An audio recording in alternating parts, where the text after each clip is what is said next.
All right, welcome everybody. Let's get started here. Welcome to our Workflow Wednesday Live on August 26th.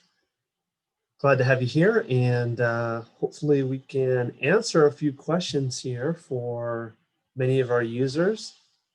So today is going to be a Flexi 19 frequently asked questions. So these are questions that we pulled from our technical support department or sales that they had frequently come across. And so this will be a good opportunity to kind of hit some of those topics that are kind of random, but can be easily lumped together in a quick episode here of Workflow Wednesday. So the first one, well, actually, before we get into it, if you guys have any questions, leave those in the comments, and we'll try and get to as many of those as we can. So if you have any questions, let us know, and we'll try and interact with you guys in the chat as well. So let's get started. So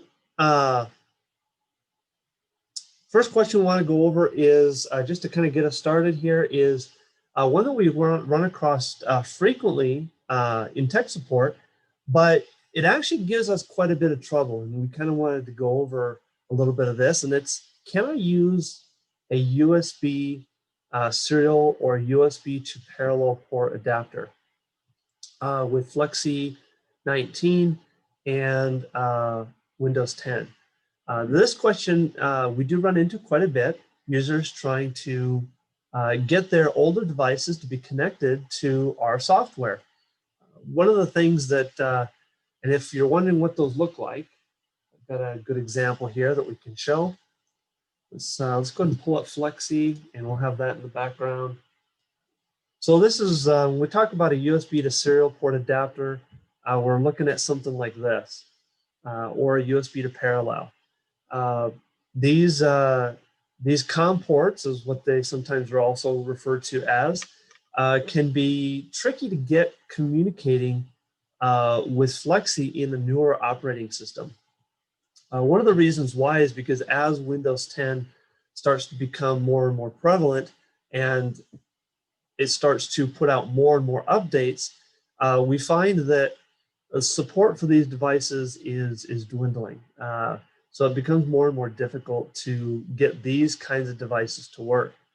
Now, there are some exceptions though, however. So if you have an older machine that runs off a serial and you're using one of these devices, not all hope is lost.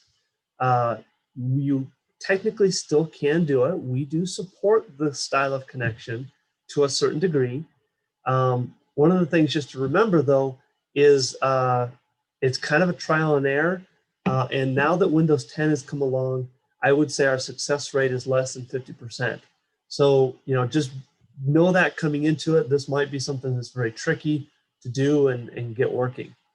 One of the things that we suggest that you do is, if you are going to try and connect an older device like this to a USB port, is, if you're going to go this route with the adapter, is find one of these adapters that actually has a CD that goes with it, or that has a USB driver that you can download. That will actually go a long way in terms of getting these types of devices with the USB to serial port adapters working properly. It seems like the ones that don't have drivers attached to them, what ends up happening is Windows has no idea what to do with them. And so you end up just throwing a lot of effort into the wind, because Windows just has no idea how to handle this device. The interfaces are so different that the software has no idea what to do. Those that have a USB driver, at least with those, you have a much better chance getting that working. One of the things that you'll do is you'll pull up the device manager.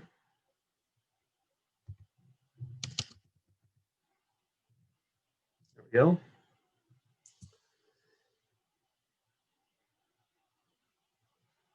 And when you see, when you plug in this device into your device manager, you'll typically see them listed under ports like this, COM and LPT.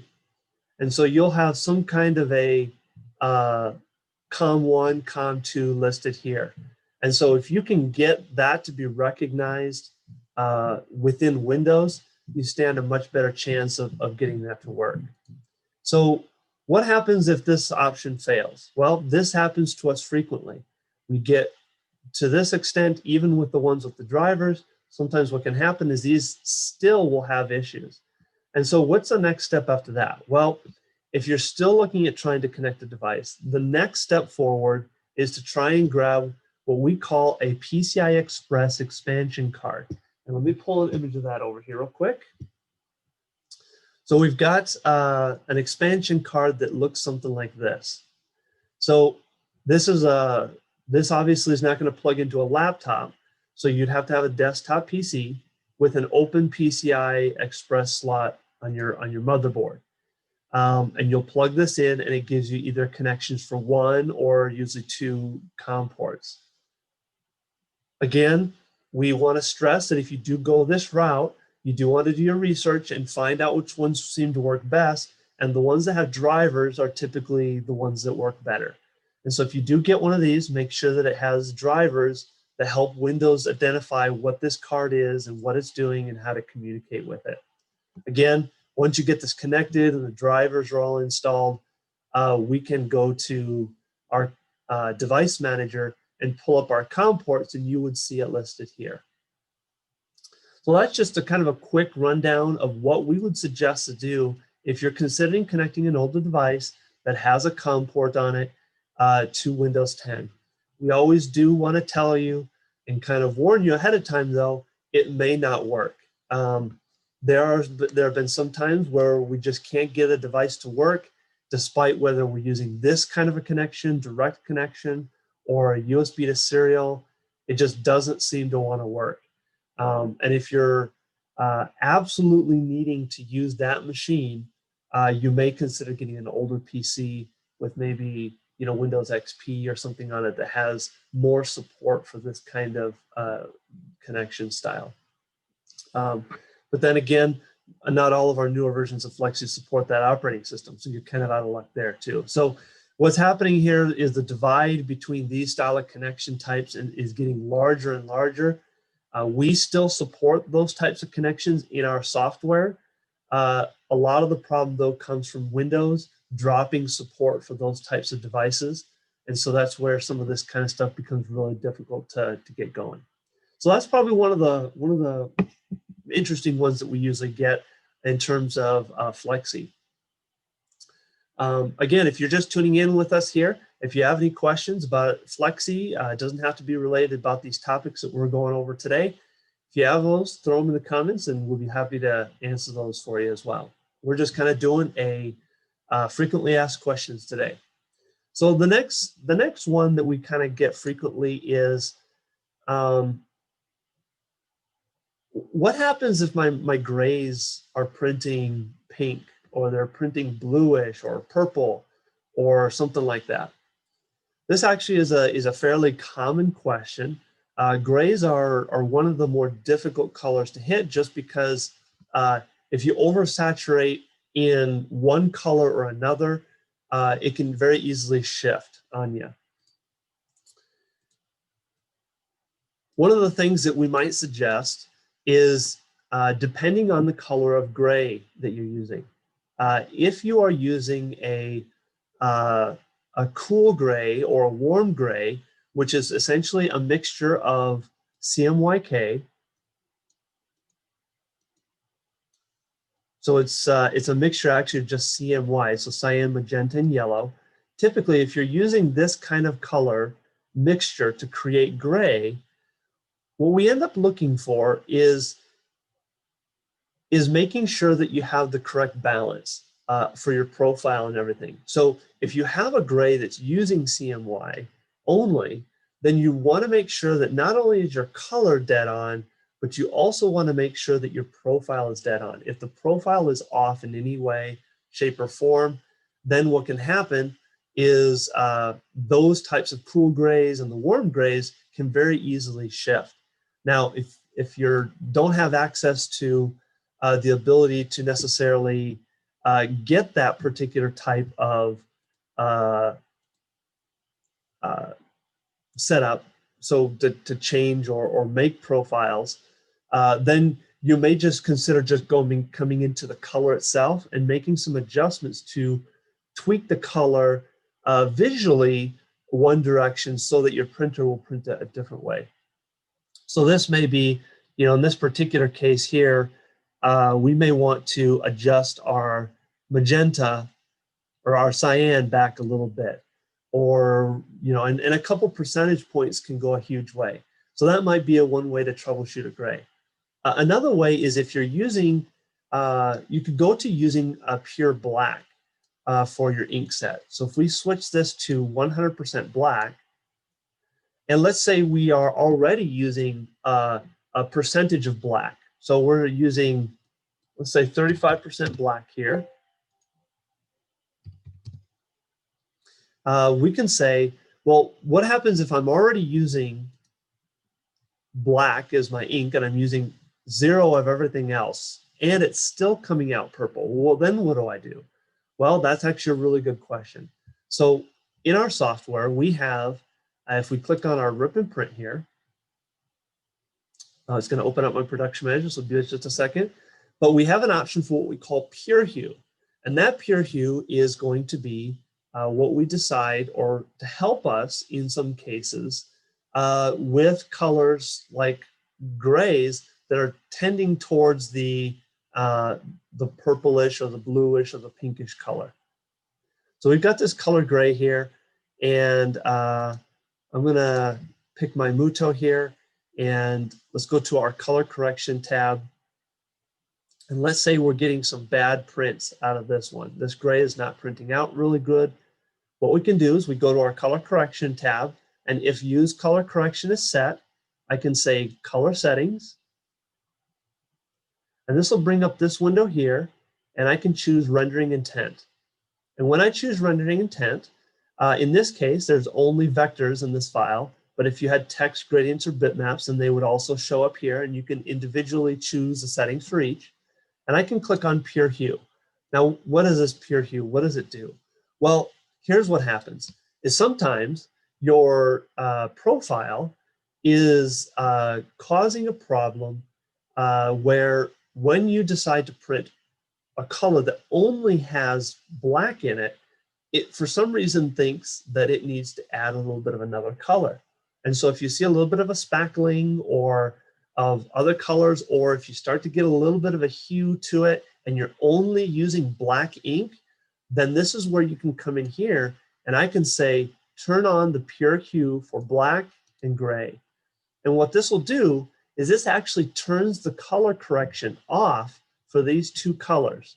So anytime gray or black gets used, it turns off the profile for those particular colors, and it allows the pure hue to come through. So in other words, if you printed 35% gray, it will print 35% black, or not gray, but 35% black.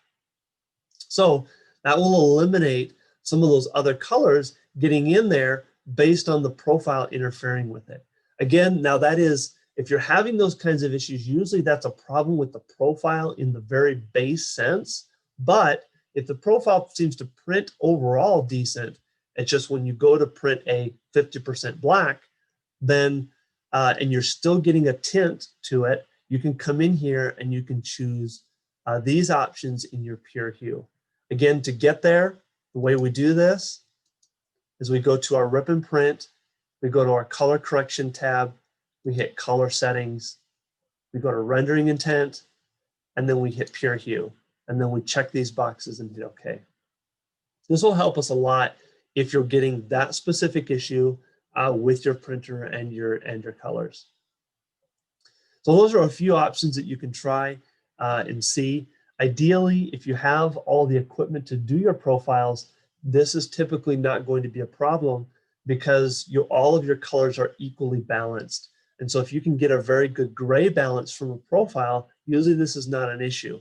But if you're dealing with profiles that maybe you didn't make, or that you got from somebody else, or you got from a manufacturer, you don't have a whole lot of control over that, And so perhaps maybe this is an option that you can use to try and help some of those grays out. Another common question that we have been getting recently, and this is actually more of a Windows 10 issue more than anything else, is an error during installation. One of the problems we've had is that for some reason in the newest versions of Windows, on new computers, it seems like, there is a C++ library that does not get installed in the base install of Windows. And so it's not just, it's something that just doesn't get installed. And so if you run into this error,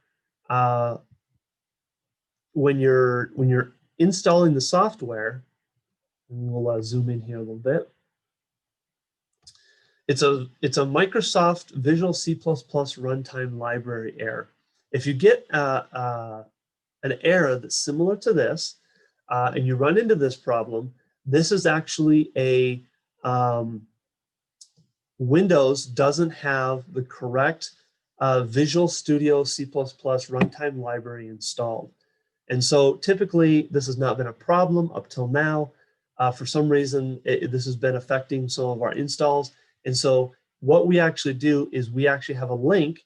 And what we'll do is I'll make sure and have this link inside the description of this video so that you guys can click on it if you ever need to. But here is the link. So here's the web page, and again, we'll provide this in the inside the description so you guys can click on it. But here's the link, and then based on what kind of version that you have, if yours is an x64 or an x86, so 64-bit or 32, then you would download the one based on that. So depending on your operating system. So this is where you do this. You install this library, and then Flexi will install, or en route. So if you also have this issue with en route, this is another problem we've been having. Again, we've fixed some of our newer installation folders so that it would include some of this information if it's not there. So in the latest patches, this should have been fixed. But if you are running into this problem still after trying to install Flexi, it's a good idea to try and run through this real quick and see if you can get this to help it out. So this is, again, may not affect that many people, but worth a try. This way it kind of gives you the power to go in there and do this on your own, so you can avoid calling tech support if you need to. Again, if you guys have just joined us recently, go ahead and leave a comment if you have any questions about Flexi or en route. We're happy to answer those questions if you have any, and we'll address those as we go on. Let's see. So that is the C++ runtime error. So you might see that from time to time.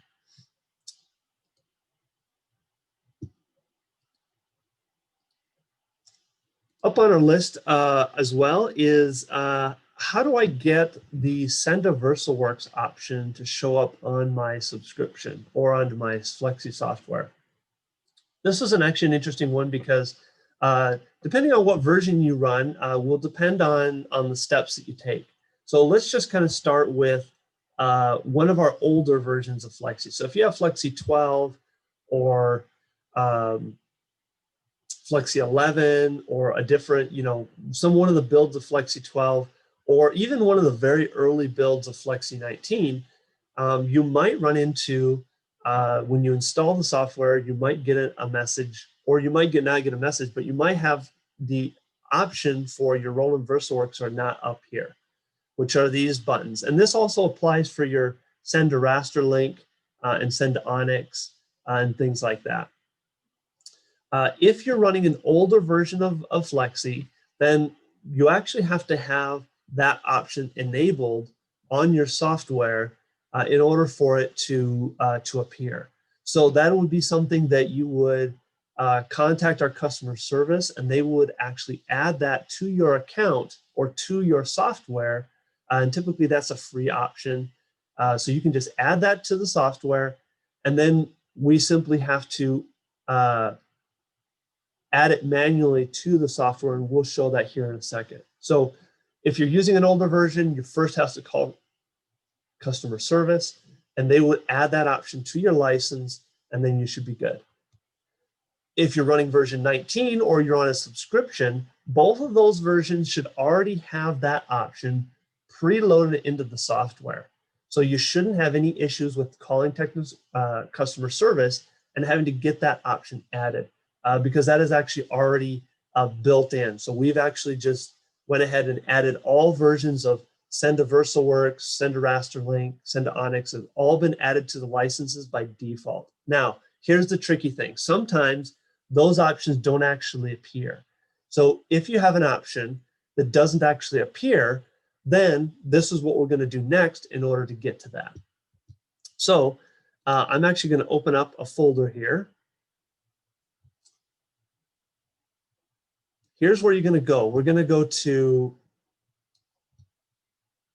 this PC, and we're going to go to the C drive. Going to go to Program Files, x86. Going to go to the SAI folder, and then I'm going to choose my Flexi Production 19. And then I'm going to scroll down to the Program folder. Inside of the Program folder, you're going to see several options here. So add to Rasterlink, add to Roland Versaworks, add Roland Versaworks Dual, and add Roland Versaworks. So this one is the 32-bit version right here, and then this one is a 64. So if you have a 64-bit system, you're obviously going to want to choose the 64-bit option to add that. So typically, this is more frequently an issue with the add to Rasterlink and the add to Roland Versaworks.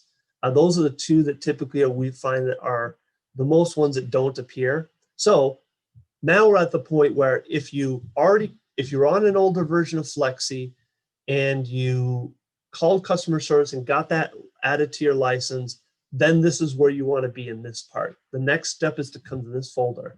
If you have a subscription and for some reason it's not showing, then you want to come to this folder right here and simply double click on the Add RVW Dual or Add RVW 64-bit. This is just a registry entry. So if you double click on it, this is the message that you get. You want to hit yes, and it's going to say, hey, by the way, you're adding something to the registry. Do you want to continue? You hit yes, and then click OK. Then all you have to do is restart Flexi, and those buttons will then appear inside of your, they'll appear inside of your Flexi toolbar up here. So that's a kind of quick way to get to those if you're not seeing them by default inside the software. Like I said, if you're running a subscription or the newest version of Flexi, that should have been fixed, and so these should appear automatically. But just in case they're not, this is the way that you can get to those.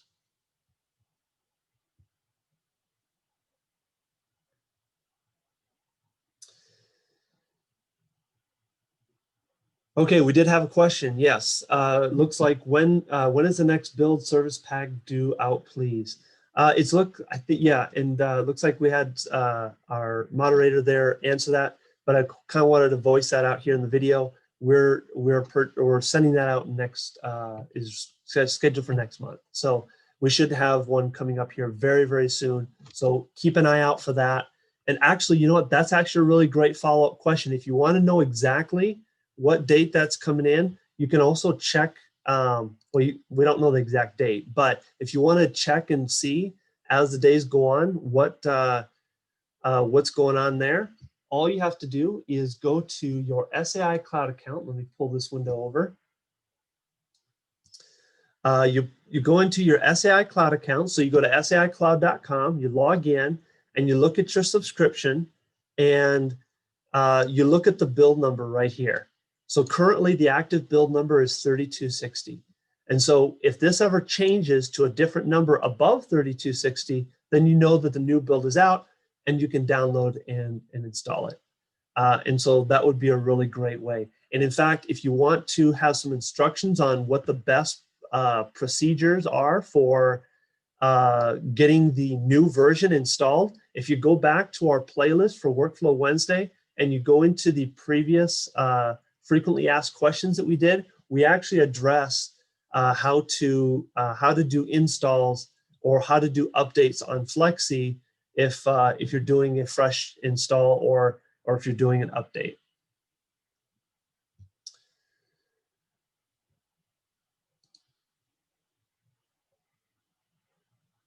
Looks like we got a question. Are there any plans to release a 64-bit version of Flexi? You know what? I'm sure there is.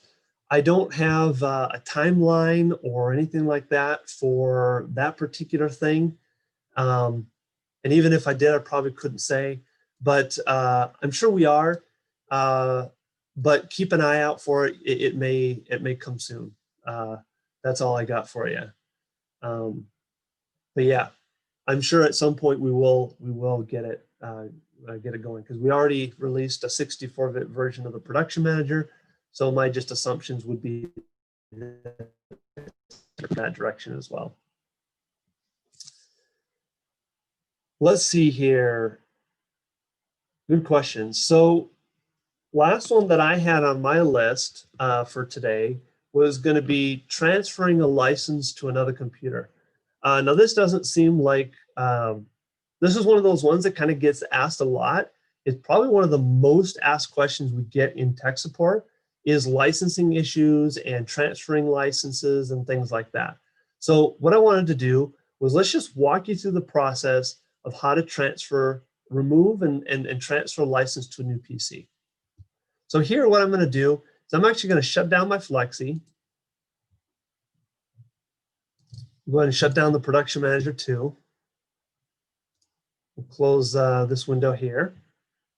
All right, so what we're going to do is I'm actually going to go to my Windows Start menu. So now that Flexi is all shut down, I'm going to go to my Windows Start menu, and I'm going to go down and scroll through my list of applications until I see my SAI Production Suite 19 right here. Then I'm going to go to License Manager. And this is going to open up the license manager. If you get this message, you want to say yes. And this is the screen you're going to see. So if I'm ready to move this to another computer, the good thing is that you don't have to remove the software from this PC in order to transfer the license over. In fact, if you were to transfer the license back after we remove the license, then what actually ends up happening is that all of your settings and all of your configurations are all set the same. So all your settings stay exactly the same, just the way that you left them off when you removed it. So the first step is we got to remove the license. Now, when you do this, you do have to make sure that you're on an internet connection. You don't want to be disconnected from the internet. If you're disconnected from the internet and you release the license, then our server actually doesn't receive the signal, and then it has no idea that the software has been removed. So you're on the internet. We're going to go ahead and say remove license from this computer. And at this point, it's going to give you a removal code. If you do end up in a situation where you don't have internet, you'll need to copy this removal code down, because when you go to license it on the other computer, it will ask you for that removal code, or you may have to enter in that removal code. But if we're doing it with the internet connection, it's not necessary. We can just hit finish. All right, so now transfer yourself to the new computer. You're at the new PC, you've just installed it, and you get to the point where you have to enter in the license again. Or maybe you already have the software installed on this PC and you're ready to install it, or you're ready to get it on this computer versus the other. Well, the way that we would do that is if you already have the software installed, you can simply go into the same folder, scroll through until we see our Production Suite 19, and we'll just go to License Manager. And in this case, it says license this computer again, or you may just end up with a screen that looks like this. If you're installing it for the first time on this PC, this screen will automatically appear as part of the installation process. What I'm actually going to do here is I'm going to grab my activation code and I'm going to copy it from the cloud account and I'll just paste it in. Next, licensing successful. And just like that, I've transferred a license. So it's really, really easy to do if you need to transfer a license from one PC to another, or if you're just installing the software from one PC to a new PC, then this is an easy way to do that. Now, if I go in here and open up my Flexi, just because I've closed the Flexi and reopened it and removed the license, it doesn't mean that all my settings are gone. And the easy way we can tell that is if we click on the production manager here and we pull this up, you'll see that all my devices and all my profiles and all that are still in there. And we'll show you that here.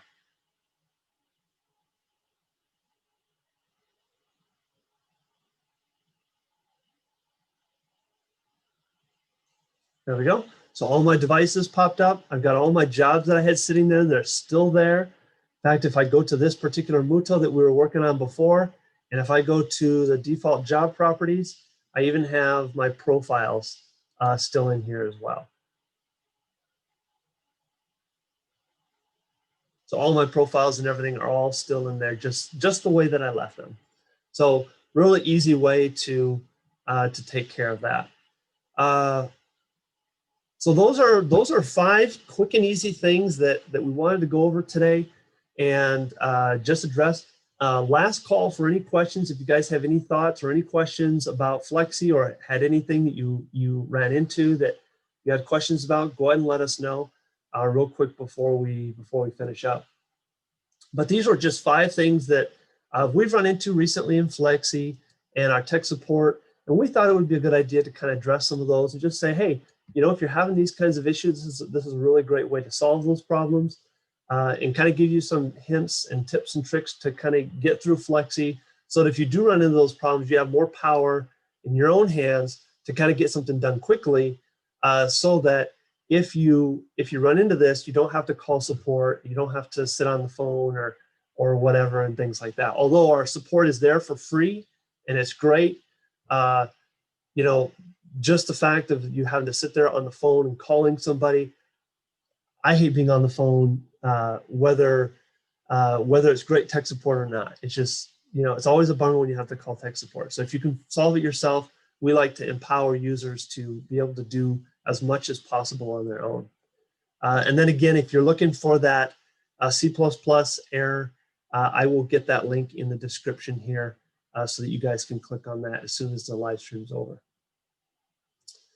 So do we have any questions at all? Any questions? Doesn't look like it so far. Again, if you guys want to join us, we do this live stream every Wednesday at 2 p.m. Mountain Standard Time. So if you guys are interested in watching this, get subscribed to our YouTube channel. We put out all kinds of unique and interesting content. We have our webinars that go up every week. We also have these that go onto a playlist that we put on here. So lots of content, lots of stuff going up on our website, on our YouTube channel. So subscribe. If you want to get notified when we're going live, hit the notification bell. That sends you a notification saying that we are live so you can catch us every week. And looks like there are no questions. So I guess we'll wrap it up here today. Thanks for joining us. Oh, looks like we have one quick question that popped in. Is there a way to accelerate file saving times as the compressing function takes a while with some files, even with Flexi being on the C drive? You know, that's a good question. There's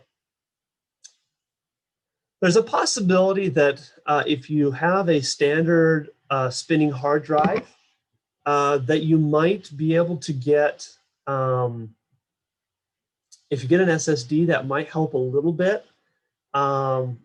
Although I don't know that it necessarily will make a huge difference.